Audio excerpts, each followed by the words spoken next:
His. He was awake before he opened his eyes. He kept them shut because this moment was the high point of his day. It was the moment when she was still there with him. The morning sunlight shining through the window behind her made her hair glow. It was like she was surrounded by swirls of honey and light brown sugar. He could see flashes of her smiling, laughing, or pulling the covers over her head in an attempt to get more sleep. There was nothing specific, though. No conversation that he could remember word for word or smell that he could conjure. Jessica was gone. It had been nearly 2 years, and while so many little details had begun to fade, none of it seemed right to him or real to him. He could still not bring himself to believe that this was the way the world would be forevermore. He kept his eyes closed, but as his brain began to leave sleep behind and all of the realities of his life began to slip back in, she began to fade away. Tom took a deep breath and finally opened his eyes. When he did this, her side of the bed was empty. The sunlight that once shined on her was now blinding him. He rolled over and opened the drawer on his nightstand. From that drawer, he pulled a notebook and an old worn-down pencil. He opened the notebook to the first blank page, and he wrote about the swirl of honey and light brown sugar. When he was done writing, he looked away from the notebook and to an ugly old figurine that was sitting on his nightstand. It was a green dog with big purple eyes. He was looking at it now as if it could give him something more to write down, but the ugly green dog said nothing. Too many details were fading, and he didn't want them to go without a fight. He kept these notebooks filled with everything that he could remember about his life before, because he didn't want to forget what it felt like to be that man. After Tom was done writing and had tucked the notebook away once again, he sat up in bed and rubbed his face. He could feel the emptiness of the house, the quiet. He could feel the echoes of what that place once was and what it should have been, but he forced himself not to wallow in those things. One more deep breath, and then he pulled himself to his feet and started his day.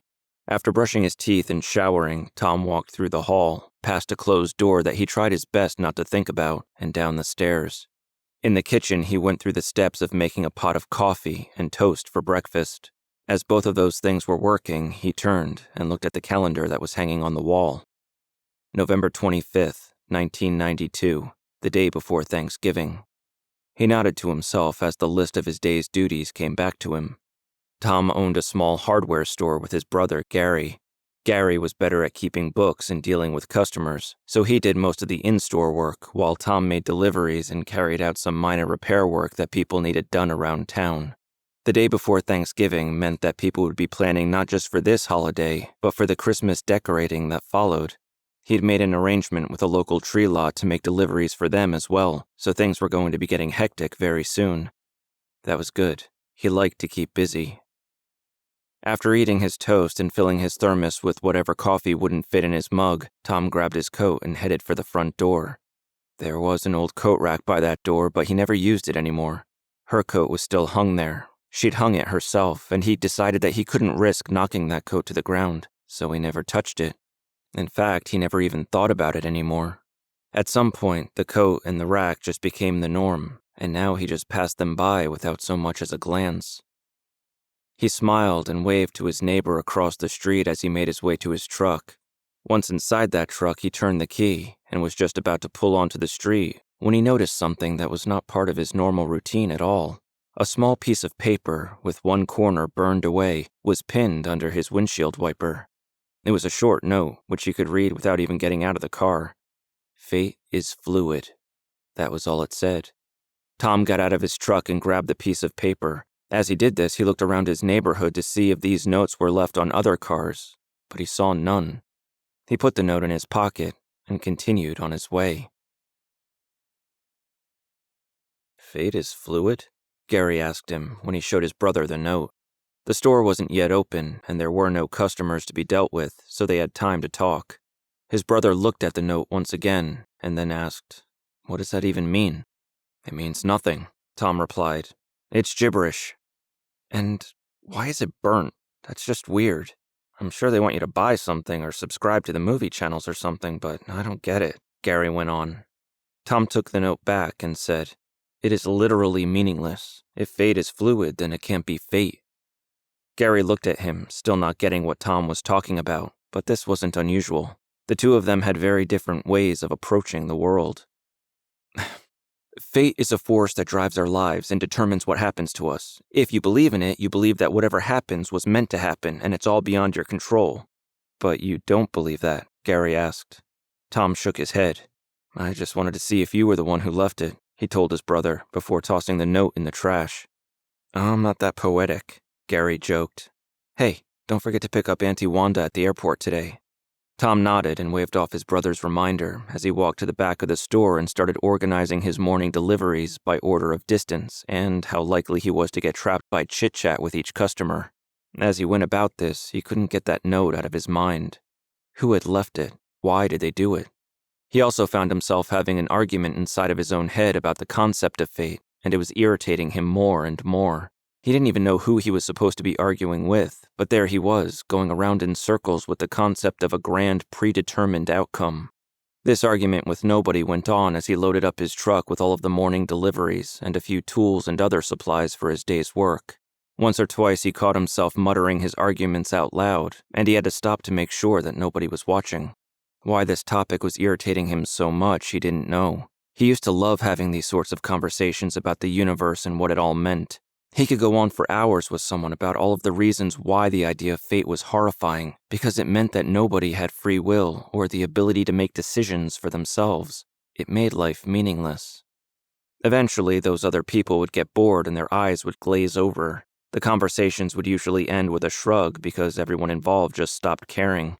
Now he was arguing with himself, just because of a silly note that was stuck to his windshield.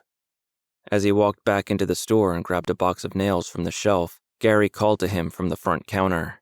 Is it supposed to be condensed milk and pumpkin pie or evaporated milk? Gary asked.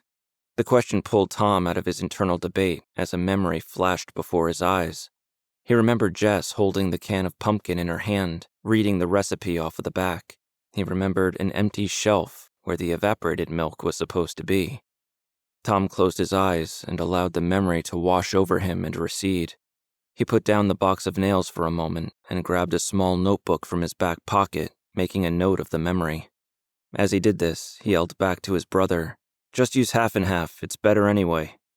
After that, he walked out of the store and went about his work. Mrs. Vance was an old woman who lived alone in the large house in which she and her husband had raised 3 children. It was a house where they'd hosted Thanksgiving dinners and Christmas mornings and 4th of July barbecues. Now it was empty and worn down. The flower beds out front were full of dead plants. The fence was broken. The siding needed to be repainted or replaced. The house looked cold as he pulled up to it. Many of these things could have been chalked up to the time of year. It was cold outside. Winter may not have officially arrived, but there had been snow. In Tom's mind, however, the house was a reflection of the woman inside. Alone now, listening to the emptiness of that house each time she opened her eyes in the morning. A woman who had to know that everything she had lived her life for was behind her now. There was nothing left to do except wait out the clock. He walked up the front steps onto the porch, glancing over at the loose board to his side as he went. He was there to fix that board, but he also wanted to check in on the woman. He wanted to make sure that she was going to be all right. He rang the bell and waited for the thin, fragile old woman to open the door. He forced a friendly smile as he saw movement in a nearby window. As the door opened, a warm gust of air came over him, carrying the smell of spices and coffee. Mrs. Vance wiped her hand on a dish towel, which she then used to brush some flour off of herself. "Thomas," she smiled. She looked heavier than he remembered. Her skin was full of color. Her smile was warm and genuine. "Come in," she said, stepping aside. "Do you want some coffee? I just made a pot."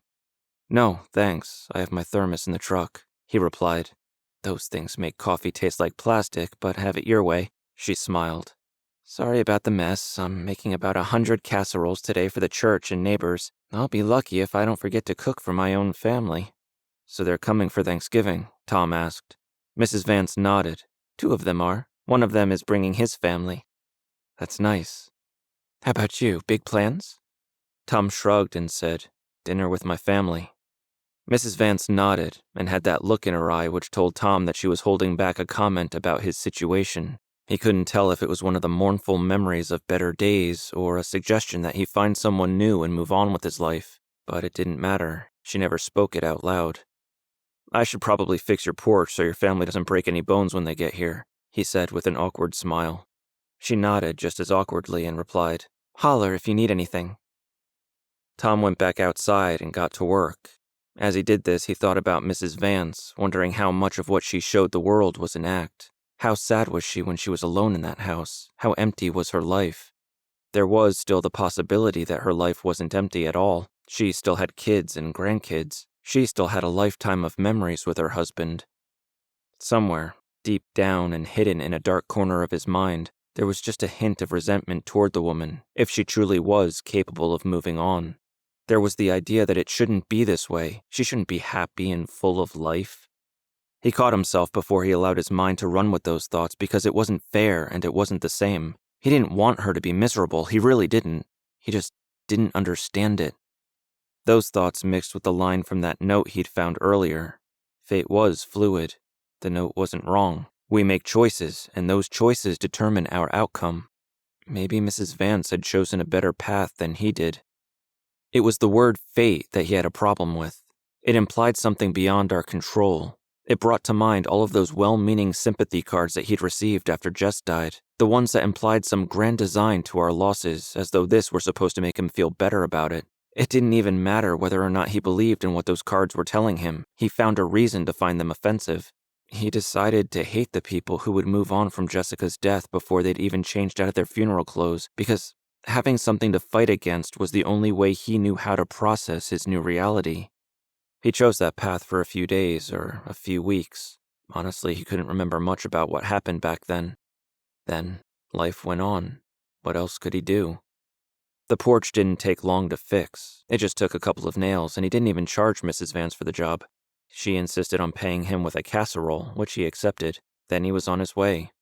Aunt Wanda's flight would be landing in just over an hour, which gave him plenty of time to get to the airport. He was mapping out the path in his head when he reached his truck and climbed inside, placing the casserole on the seat next to him. Then he started the engine and looked ahead. There was another note on his windshield, written on the same paper with the one burnt corner. Time is an ocean, not a road. At first, Tom didn't even think about the words on the letter. He looked at the street around his truck, wondering how someone could have gotten the note onto his windshield without his noticing it. His truck had been within eyesight for most of the time that he'd been at Mrs. Vance's house. Was someone following him? Was someone watching him, waiting for the right moment to slip these letters onto his windshield? Was he being stalked now? Stalked by someone who enjoyed plaguing him with nonsensical philosophy? Tom got out of his truck and grabbed the letter. He took one more look around before he got back in and studied the words more carefully. Then he crumpled the note in his hand and tossed it aside because it meant nothing. As he drove away from Mrs. Vance's house, he once again looked at other cars in the neighborhood, but saw no letters on any of their windshields. These notes were meant for him. For the rest of the day, Tom went about the business of helping his family prepare for Thanksgiving and making deliveries. He was busy, and he was trying to keep his mind focused on what needed to be done, but those notes were always there in the back of his mind. He didn't tell Gary about the second one, and he didn't call the police to report his stalker.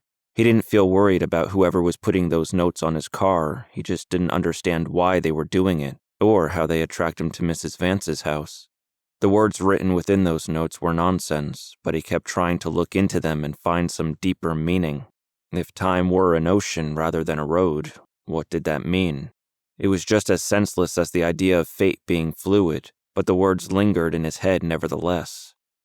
That night, he stared at the ceiling above his bed, turning those words around, and as he drifted off to sleep, the notes began to mingle with memories of his wife, her smile, her laugh. On the verge of sleep, he could almost feel her lying beside him, and he wanted to share those notes with her so they could ponder their meaning together. The thought of it pulled him out of his sleep, and the wakefulness caused Jessica to fade away again. He was alone once more, in the deafening silence of that house. Eventually, Tom fell asleep. He dreamed of Jess floating in the ocean while he stood on the shore. He tried to call to her, but he had no voice in this dream. She didn't know he was there. He could see her long hair floating on the water, her favorite nightgown clinging to her body. He could hear the sound of her breath with a slight rattle in her throat. Then his dream went dark. Jessica was gone. Random images flashed in front of his face, too close for him to make anything out. It was chaos, and then there was nothing. In the morning, when he woke up, his first thought was of Jessica running her finger down the length of his arm. He didn't know what day that memory was from, or what happened next. He just remembered that one flash of a moment, and he replayed it in his half-asleep mind over and over again. It was Thanksgiving. The memory of that fact cracked his memory of Jessica, and it started to fade into the background of his mind along with hundreds of others. Tom opened his nightstand drawer, grabbed his notebook, and wrote down that memory before he would allow his mind to think about anything else. He remembered bits and pieces of the dream that he'd had the night before, but he didn't write them down because the dream wasn't real. It wasn't a memory, and the memories were the only things that mattered anymore. There was no work that day, so Tom wasn't in a rush to get out the door. He showered and dressed and made coffee. Then he sat in the kitchen, listening to the radio in an attempt to drown out some of the memories that were flooding his brain. Holidays were vivid.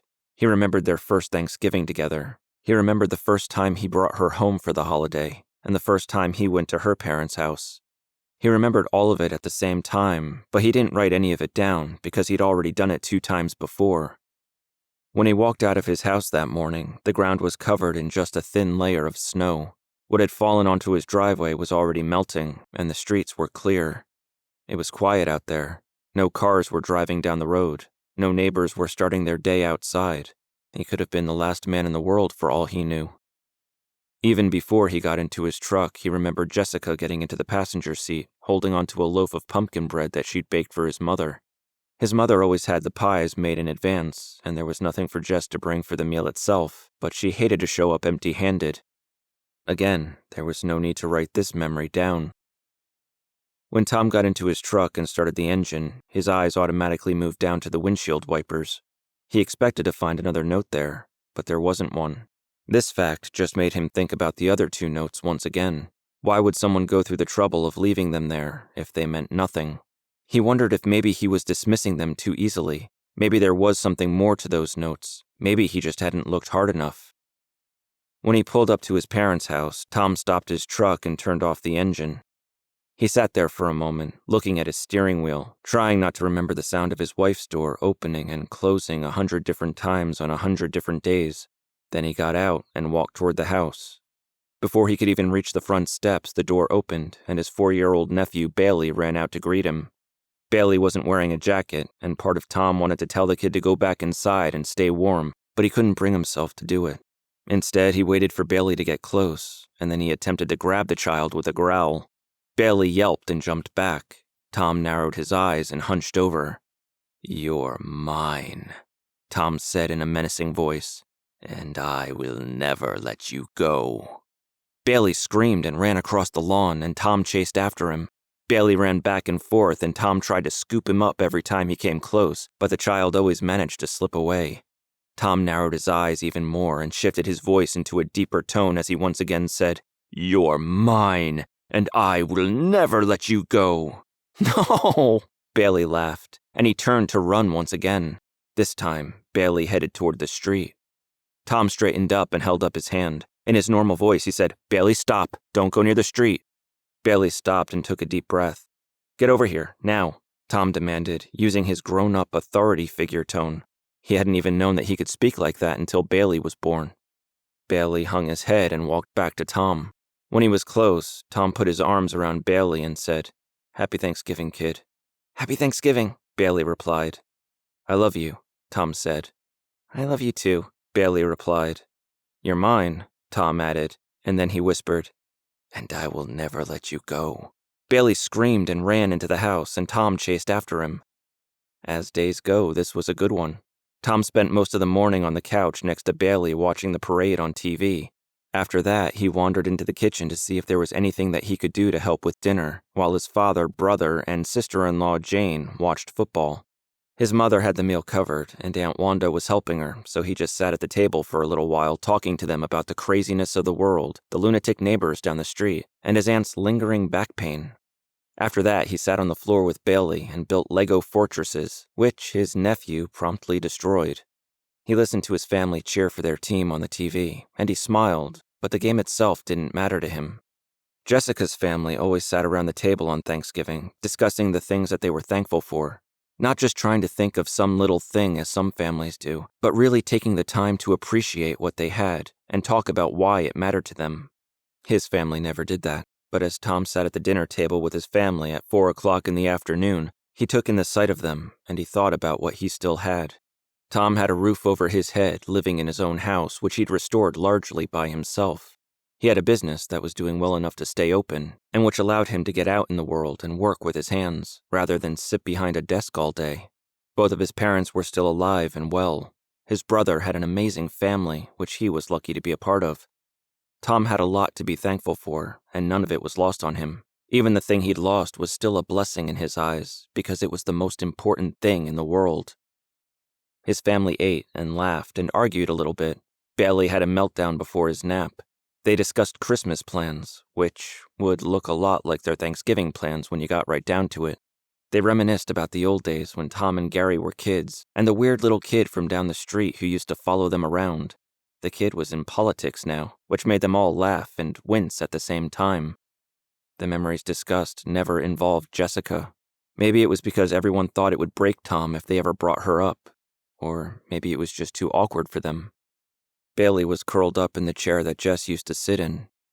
Whether they spoke about her or not, she was always in Tom's mind. He wasn't sure whether it was better or worse for everyone else to walk around the subject, but for him, it was as though they were ignoring someone who was standing right in front of them. The presence of her absence hung heavy in the air. It was a stupid line that had popped into Tom's head months earlier, as though it were the beginning to a novel that he had never written. The line had lingered in his mind ever since. "Do you remember that Christmas show that your school put on when you were—" Tom's mother started to say, and then she trailed off, trying to think. Finally, she said, "You must have been 9 years old." "The one with the papier-mâché elephant that fell apart during the performance? Yeah," Tom nodded, taking a sip of his drink. "Why did a Christmas show need an elephant?" Jane asked. Gary smiled and said, "For the Noah's Ark segment." "Oh," Jane nodded, before a puzzled look came over her. Tom responded to the look with a "don't ask me" shrug. Tom's mother continued, telling Jane, "The elephant fell apart on stage, which caused a little boy to trip." "Steve Jensen," Tom noted. "And then the girl behind him fell on top of him, but she grabbed the ark on her way down, so that toppled over too," Tom's mother said. "No way," Jane smiled. This was it.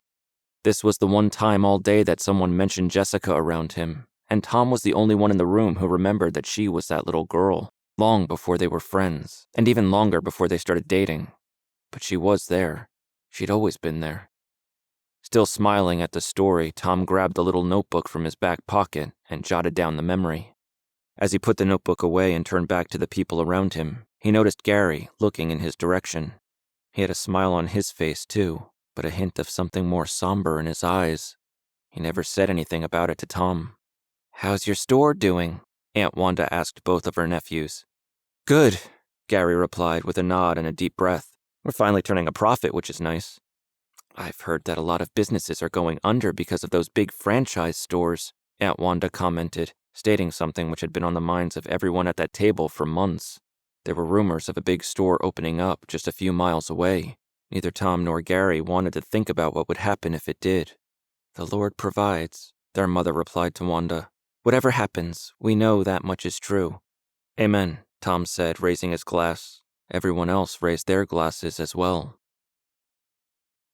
There was one night, long ago, when it was snowing so hard outside that he and Jessica were forced to stop and wait out the storm in a small diner not far from the beach.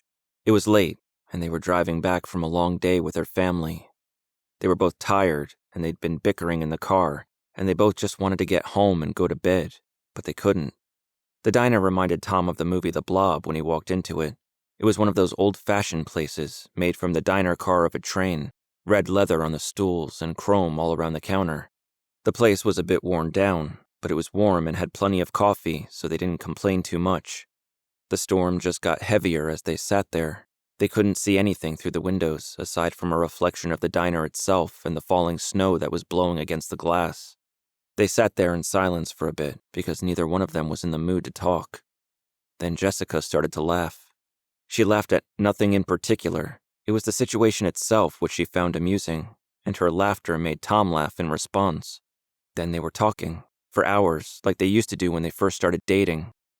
Because the local customers of the place worked strange hours, the diner always served breakfast, and so he and Jessica ordered pancakes and bacon to go with their coffee. The memory of that night popped into Tom's head as he was leaving his parents' house. He and Jess had gone back to the diner a couple of times, but it was that first night that they'd spent there which hung in his head. As he drove down the dark roads toward his house, he thought about what he would be walking into when he got home. The quiet, the emptiness. After spending the day with his family, the house would feel even more quiet and empty. So, he kept driving, and eventually he was at that diner. He could almost hear Jessica telling him that going in there was better than freezing their asses off in the car. Through the window of the diner, he could see inside. The view reminded him of a neon sign that one of his friends had hanging in his house, which depicted Marilyn Monroe, James Dean, and Elvis Presley eating in a similar restaurant. No celebrities living or dead were eating in this diner. Instead, he saw a middle-aged waitress clearing a table, and a young man sitting at the counter, talking to her as she went. The waitress smiled at whatever the man said. Tom got out of his car and walked toward the diner. As with many of the places that he went in his life, he was met with flashes of memories as he approached the door, not just from that first night in that diner with Jess, but from the other times as well. Sunday morning on their way to the beach, a weekday on their way back from visiting her father in the hospital after he had back surgery, always on their way to or from someplace, never just to go for the place itself. When Tom walked in, the waitress glanced his way and said, "Sit anywhere you like, I'll be with you in 1 minute." The man, just barely old enough to be called a man, turned to face his soda and took a sip. Tom walked to a table by the window and sat down. It was not the same table that he'd sat in with Jess. He wasn't there to pretend that he was with her. "Can I get you anything else?" he heard the waitress ask the man at the counter. "Well, I'd ask for a pumpkin spice latte, but I don't think that's a thing yet," the man replied. "Is that like a cafe au lait?" the waitress asked. "But with a syrup that tastes like plastic pumpkin pie," the man told her. "Sounds disgusting." "It is," he told her. "It really is." The waitress walked around the counter and over to Tom's table. She placed a menu in front of him and asked, "Would you like something to drink?" "Coffee," Tom replied. "Black, and pancakes. Sausage or bacon?" "Bacon, please." The waitress nodded and said, "I'll be right back." The waitress went to put in the order and grabbed a coffee mug. The young man asked her, "Do you still have the wishbone from that turkey back there?" "I do," she replied. "Would you sell it to a wayward traveler?" With a nod, she told him, "You can have it in 1 minute." She went back to Tom and poured him his cup of coffee, saying, "Your pancakes will be out in a minute." This time when she left, the waitress went into the kitchen, leaving Tom and the young man as the only two people in the room. Neither of them said anything at first. Tom just took a sip of his coffee and looked out the window. Just like the other times he had been there at night, the reflection of the diner itself was what he saw the most. In the reflection, he saw the young man grab a backpack from one of the nearby stools and pull out a pen and paper. Tom looked away from the window and glanced toward the kitchen. He could hear plates and silverware clanking back there and Christmas music playing on the radio. "Seems too early for Christmas music," the young man said. "My family always waits until tomorrow." Tom nodded and said, "For us, the rule is that we can start talking Christmas once Santa shows up at the parade." The young man smiled and nodded. He started to write on the piece of paper that he was holding, and then picked up that paper. Something about that paper caught Tom's eye, a burn mark in the upper right-hand corner. The paper was the same size as the notes that had been left on his truck. At first, Tom didn't know what to say about this. Was this the person who had left those notes? Had he followed Tom there? It was impossible, of course. The man was in the diner before Tom even pulled up. "Oh, good," the man said. "You saw it." He stood up and grabbed his bag, walking to Tom's table. "Mind if I sit with you?" he asked. If the notes themselves weren't strange enough to make Tom cautious of this man, his behavior now was. The man opened his bag and showed Tom its contents: notebooks, a TV remote, a hand-knit scarf. "No guns, knives, or duct tape, I promise," the man smiled. After a moment of consideration, Tom gestured for the man to sit. After all, he was standing over Tom. If he did want to cause trouble, this would put Tom at a greater disadvantage than if the man were sitting. The man sat down and said, I'm Jared, by the way. Nice to meet you, Tom. Why are you leaving notes on my car? Tom asked in a calm and even tone. Jared shrugged and said, Because we're about to have a very strange conversation, and I thought it would go a little bit smoother if I primed the pump a bit. What does that mean? The waitress walked out of the kitchen with Tom's pancakes and set them in front of him. She also handed Jared his wishbone, which Jared placed on the table. Anything else? She asked them. I think we're set for now, Tom replied, giving her a polite smile. She nodded and walked away. Tom then turned to Jared and said, What is this strange conversation that we're about to have? Jared took a deep breath and said, Fate is fluid. Is this a cult thing? No, Jared replied. He then tried to think of a new angle of approach and said, I'm a student at the university. Which university? The university? That doesn't make sense. I'm working on my thesis in a sort of philosophy, so I'd like to talk to you about the concepts in those notes. They're nonsense, Tom blurted, and then took a bite of his pancakes. Unless they're not. Fate can't be fluid. If it's fluid, it isn't fate, Tom told Jared. True, if you're the one determining your fate. Not necessarily true if someone else is making those decisions. Nobody else can decide your fate. Tell that to Ted Bundy. Fate is determined by a supernatural force, or a preternatural force. Tom smirked and said, You really are a university student. Nobody else in the world would use that word in an actual sentence. Jared chuckled and bobbed his head a bit. Do you believe in fate? Jared asked Tom. Tom shrugged and said, There are a lot of things that are beyond our control. Yeah, we like to think so, Jared replied. A man gets struck by lightning, Tom said. Probably shouldn't be out in a storm, Jared countered. A stray bullet, Tom shot back. Jared winced and said, Not your call, but definitely someone else's. A heavy silence fell as the next thought popped into Tom's mind, but he didn't say it out loud. He didn't want to bring her into this conversation. Jared was watching him as though he could read Tom's thoughts, but he didn't say what Tom was thinking. Instead, he moved on. Time is an ocean, not a road, Jared said. Time is a baseball, smacked off the bat and flying through the air, Tom replied. Jared smiled and pulled out his paper once again. He wrote down what Tom had just said. That was good, Jared told Tom. False, but still, clever. It's the truth. Once it's going, it's gone, Tom told Jared, taking another bite. Why are you following me? I told you I'm writing a thesis. Why me? Jared took a moment to consider his words, but there didn't seem to be a good way for him to phrase what he was about to say. He folded his hands on the table in front of him, covering the wishbone, and said, You lead a quiet life. You don't make many waves. You don't influence the world. I used to know a weird politician, Tom corrected. You don't have children, Jared continued, not skipping a beat. Your timeline is more or less your own. I'm flattered, Tom replied. Your life isn't meaningless. It's no less valuable than anyone else's. I'm simply saying that the path you take doesn't change the world. The path I take? Time is an ocean, not a road, Jared repeated. He then added, A road goes forward and perhaps backward. Either way, it has set destinations which are inalterable. You could always turn, Tom said. Down another road, Jared noted. Are you high? Jared explained. An ocean has no path. It has tides which pull us, but they don't control us. We can go backward, forward, up, down, or in circles. You're talking about fate again, Tom asked. No, I am quite literally talking about time, Jared smiled. If you could go back and change one thing, what would it be? My wife dying, Tom replied without hesitation. Jared nodded, expecting this answer. He asked, What if I told you that I could do that for you? I'd try to keep you calm, while subtly gesturing for the waitress to call the police. I'm serious, Tom. What if I could bring Jessica back? What if I could make it so she never died at all? Shut your mouth. I'm not trying to hurt you.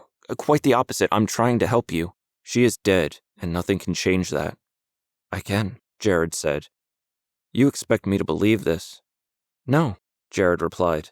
He then reached into his pocket and pulled out a picture of himself standing next to Jessica. But she was different. She was older than she had ever been. Tom grabbed the picture and studied her face, running his hand over it, wanting to believe it, but refusing to believe it at the same time. This is fake, Tom told Jared. What if it's not? Then bring her back. Bring her here, now. Jared shook his head and said, It's not that easy. He looked a bit hesitant to continue, but eventually Jared said, Our fates are decided by a billion factors, every second of every day. Things that we don't even notice will ripple through time and end up killing us. Those pancakes, my soda, the air we breathe, the clothes we wear. What are you talking about? Tom, you know that Jessica died of cancer, but do you know what caused that cancer? Jared asked.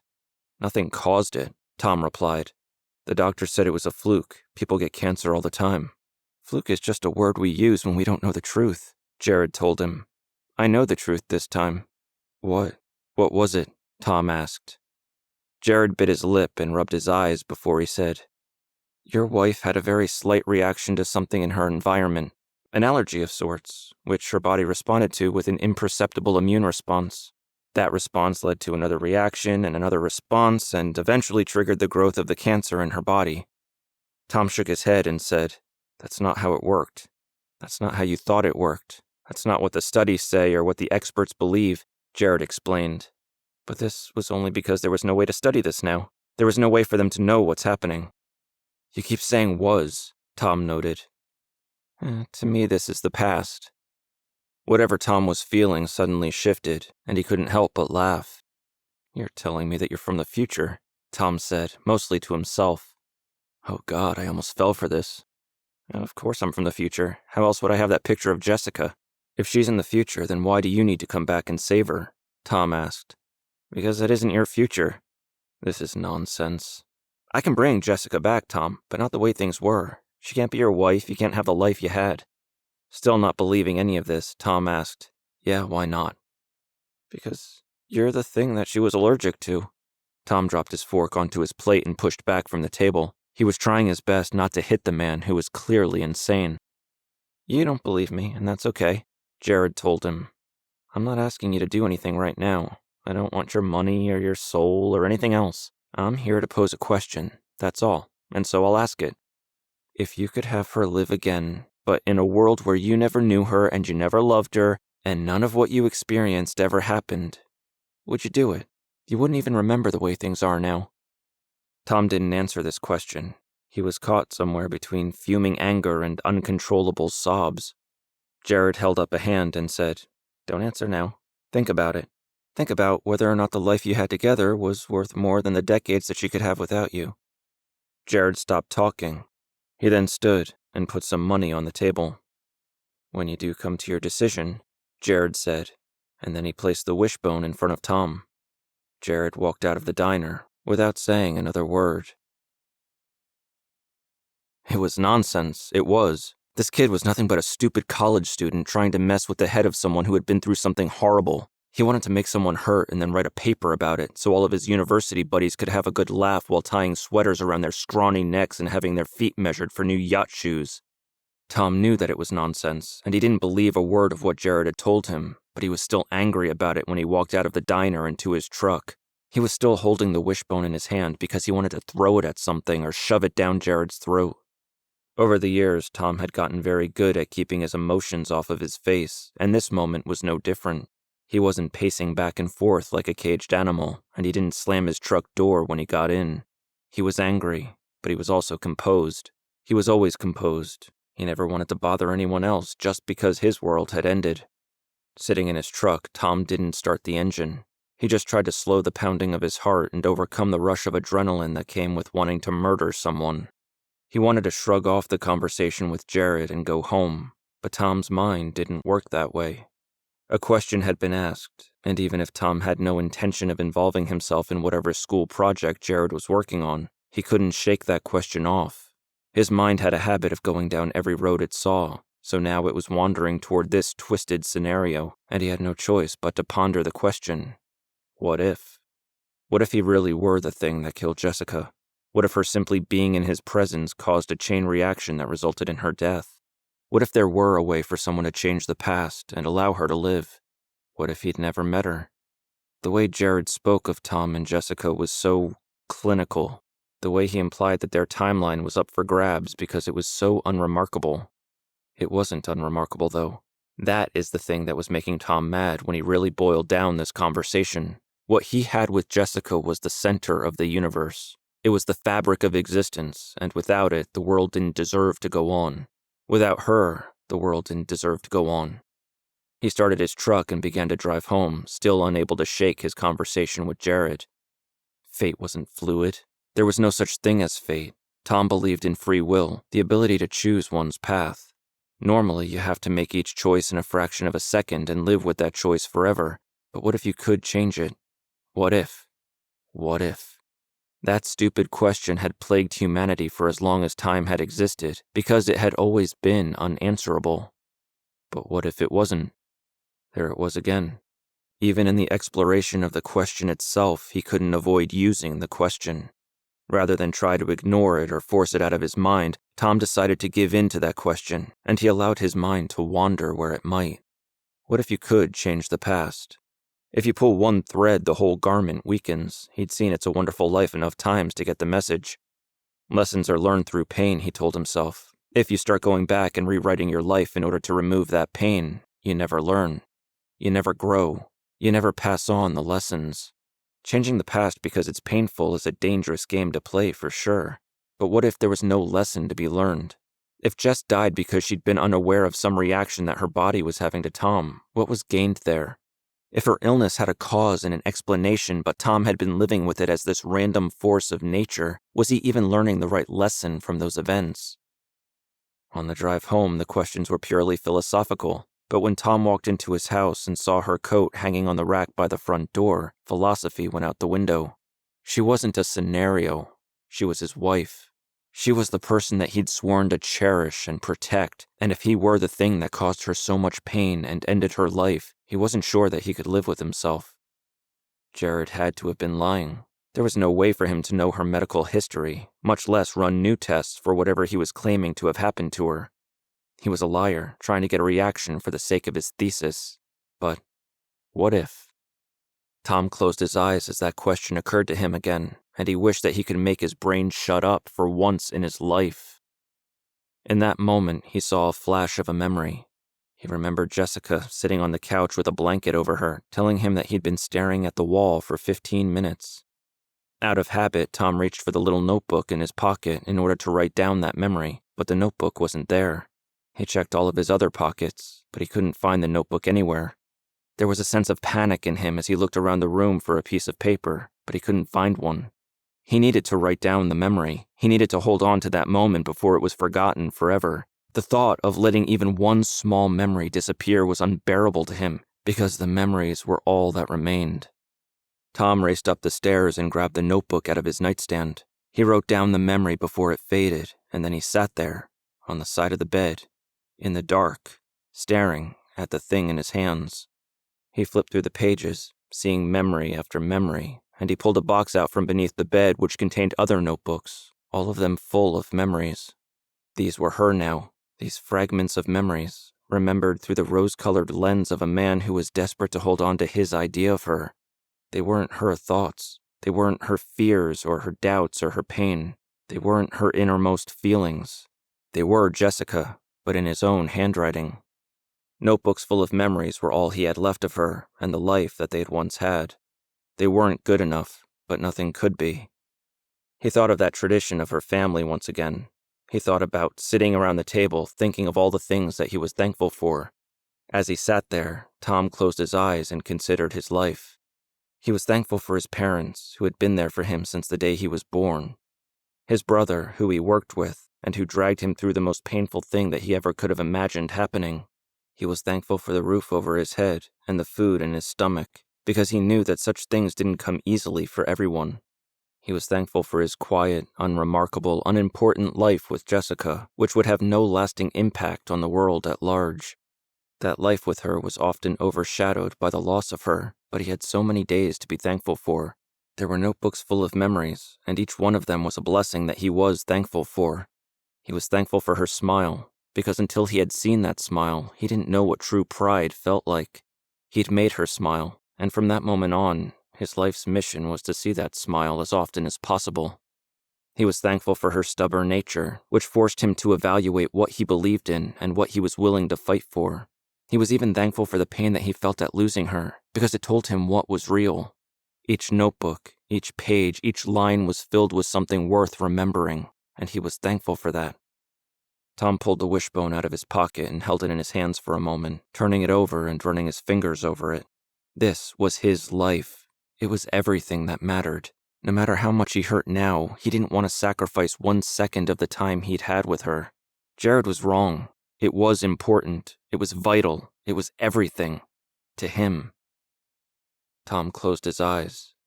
"I love you," he said. "Goodbye." Another memory popped into his head now. A hospital room. The smell of harsh cleaners and soup. A kiss on her forehead before he let her go, which turned into 2 and then 3 kisses because he couldn't stand for the last one to be the last one. Then the wishbone snapped in his hands, because no matter what he lost in the trade, the world was a better place with her in it. Outside, the first Christmas lights of the season turned on.